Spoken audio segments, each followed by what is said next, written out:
Hi നമസ്കാരം.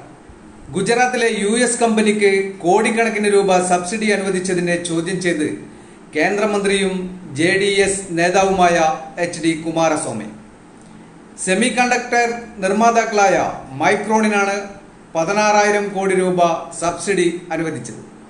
ഇത്രയും തുക ഒരു സെമി കണ്ടക്ടർ പ്രൊജക്ടിനു വേണ്ടി അനുവദിക്കുന്നത് ശരിയാണോ എന്ന് ഉദ്യോഗസ്ഥരോട് ചോദിച്ചിട്ടുണ്ടെന്ന് കുമാരസ്വാമി പറഞ്ഞു. പ്രസ്താവന വിവാദമായതോടെ വിശദീകരണവുമായും അദ്ദേഹം രംഗത്തെത്തിയിട്ടുണ്ട്. ബംഗളൂരുവിൽ പാർട്ടി പരിപാടിയിലായിരുന്നു HD കുമാരസ്വാമിയുടെ അഭിപ്രായ പ്രകടനം. മൈക്രോൺ 5,000 തൊഴിലവസരങ്ങളാണ് സൃഷ്ടിക്കുന്നതെന്ന് അദ്ദേഹം പറഞ്ഞു. ഇതിനായി $2 ബില്യൺ, ഏകദേശം 16,000 കോടി രൂപ അവർക്ക് സബ്സിഡി അനുവദിച്ചിരിക്കുന്നത്. മൊത്തത്തിൽ കൂട്ടി നോക്കിയാൽ കമ്പനിയുടെ ആകെ നിക്ഷേപത്തിന്റെ 70% വരും ഇത്. ഇത്രയും വലിയ തുക ഇങ്ങനെയൊരു കമ്പനിക്ക്